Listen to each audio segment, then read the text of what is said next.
Of all the great myths surrounding the United States Constitution, perhaps the greatest is that the delegated enumerated powers granted to Congress are a safeguard of liberty. The enumerated powers in the U.S. Constitution were more than enough to lay American liberty in the dust. Patrick Henry's last speech on the final day of the Virginia Constitutional Convention was short and to the point. On the final day, Patrick Henry states to the delegates what he had said many times for 3 weeks.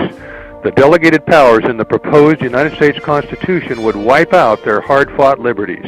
The states lost everything but their political underwear. The power of the purse and the power of the sword were the two most important delegated powers relinquished to Congress by the Constitutional Convention. The two most potent enumerated powers of Article I were about to be transferred from the states to a consolidated central government by the Founding Fathers. To Patrick Henry, this was the death knell of states' rights and the security of the people. On June 9, 1788, he expanded on the dangers of the U.S. Constitution as proposed by the Founding Fathers. At the same time, the proposed United States Constitution offered no advantages over the Confederacy. The dangers overlooked by the Constitutional Convention include checks and balances in name only, direct taxation on individuals replacing requisition of the states, removal of defense to the national level, and the supremacy of national laws. I look on that paper as the most fatal plan that could possibly be conceived to enslave a free people, he concludes. If such be your rage for novelty, take it.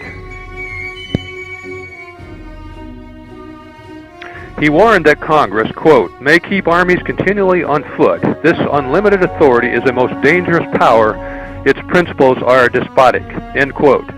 The power to call forth the militia to quell insurrection is likewise granted to Congress, thereby neutering the states, as the Civil War proved.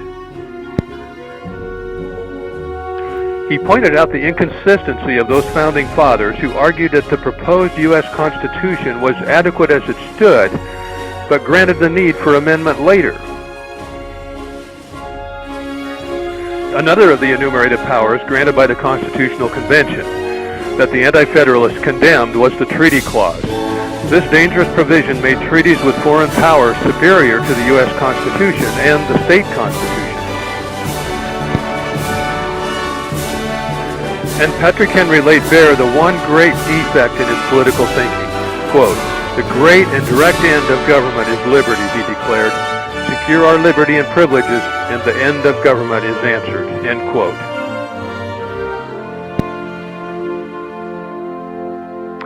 On the contrary, the great end of government is the glory of God and obedience to the law of His Son, Jesus Christ. If that were secured by the United States Constitution, human liberty is a blessed consequence. If it is denied by the Founding Fathers, human liberty will perish.